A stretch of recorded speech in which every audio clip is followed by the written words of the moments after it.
Kings Island in Mason, Ohio is probably the best theme park that I've been to. This is especially shocking considering I've been to Cedar Point, Six Flags Magic Mountain, Disneyland, and even Disney World.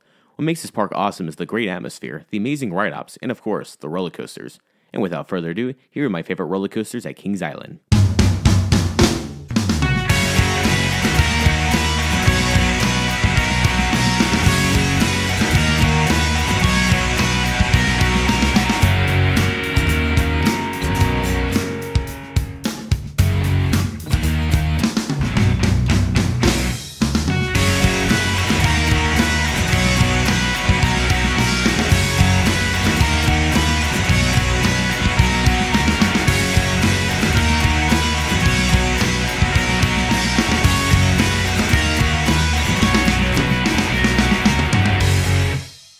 Before we get started, if you could like, comment, and subscribe, it would mean a lot for me, and it really helps this channel grow. Also, for those of you who don't know, I'm officially an artist on Spotify.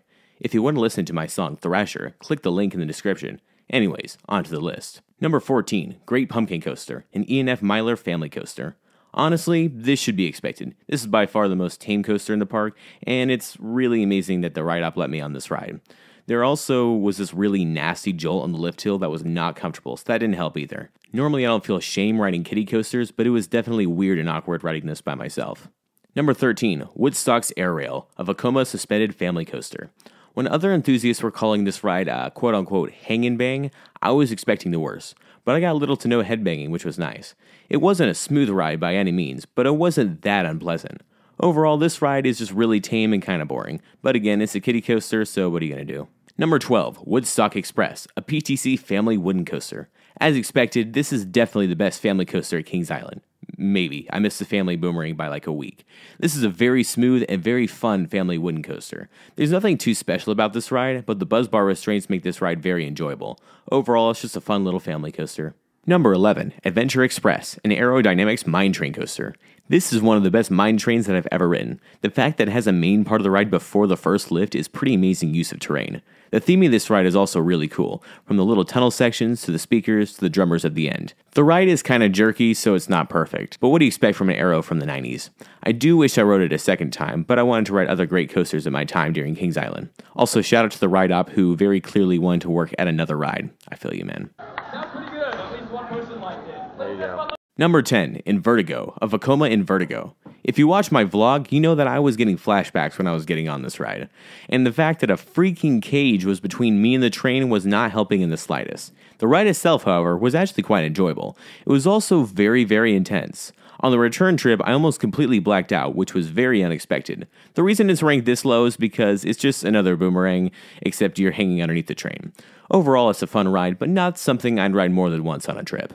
Number 9, Backlot Stun Coaster, a Premier Rides launch coaster. Other than Adventure Express, this has the best on-ride theme of any coaster at Kings Island. From the police cars, to the helicopter, to the billboard, to the freaking fire.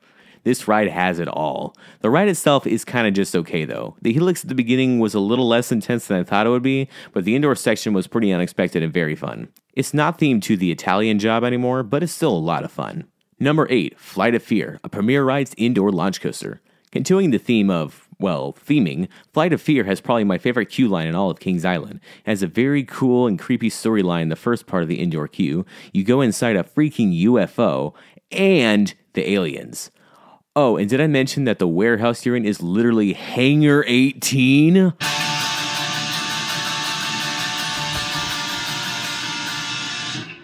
Sorry, got sidetracked. Anyways, the ride itself is pretty fun, but a little jerky. Getting thrown upside down when you can't see is a little weird, and there's this mid-course that almost stops you completely that kind of messes with the pacing. But overall, between the launch and the inversions, this ride is pretty fun. Number 7, The Bat, an aerodynamic suspended coaster. This is the best suspended coaster that I've been on. From the sheer speed, to the dives into the ravine, to the forest setting, to the crazy turns, this ride is awesome. My first ride on this was kind of ruined by, Wait, who's edging the what? let's just say there was some brain-rotted people on board. Anyways, my second ride, that one being in the front row, was so much better. The turns were taken at a higher speed, so the swinging was increased, which was awesome. And of course, no weirdos next to me. Overall, this ride is a blast. Number 6, The Racer, a PTC dueling wind coaster. I might be ranking this based on pure nostalgia, since my favorite coaster growing up was the late Thunder Road at Carowinds, but the ride itself is still awesome. Not really any airtime unless you're in the front, but this ride is just so smooth, which is incredible for a 50-year-old wooden coaster. There's not much else to say, except the dueling makes this ride that much better. Gotta love dueling wooden coasters. Number 5, The Beast, a Kings Island in-house wooden coaster. What can you say about one of the most legendary coasters ever built? Well, don't ride on a wheel seat in the back coach. That was insanely rough. My best ride came when I rode it into second to back row, not a wheel seat. The first half of the ride is basically a trip through the woods, which at first doesn't seem that special. Then you realize you're still going, and going, and going. Then you hit the second lift, and eventually you go down into the Rose Bowl Helix, which is just absolutely insane. It's definitely the best part of the ride. It feels like you're going faster than you should be going on those old PTC trains. As long as you don't ride on a back wheel seat, you will get an amazing ride on this legendary coaster.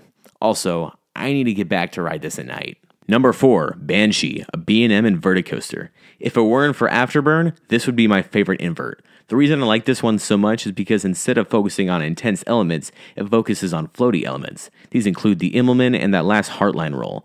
But there are still some intense moments, such as the pretzel knot and the first drop. What makes the first drop so great is that there isn't a pre-drop, so if you're in the back row, you get absolutely whipped down. Also, make sure your loose articles are in a secure place, such as your bag off the ride or maybe in some zip-up pockets. And if you lose your stuff on the ride, don't jump the fence. There's no particular reason why I'm saying about this for this particular coaster. Totally no reason at all. Number 3, Mystic Timbers, a GCI wooden coaster. Okay, so this ride is slightly overrated. Still a top tier wooden coaster, but it was slightly overhyped for me. The airtime is amazing and there's plenty of it. The layout is pretty insane and it feels pretty out of control. The shed was a little underwhelming, but I was expecting that. But did I mention the airtime? It's basically non-stop quick pops of ejector throughout the whole layout, and there's some awesome laterals as well. This is my favorite GCI for sure, but Ghost Rider still remains my favorite wooden coaster. Number 2, Orion, a B&M Giga coaster. Yes, this is a Giga. It has a 300-foot drop, which is the classification for a Giga coaster.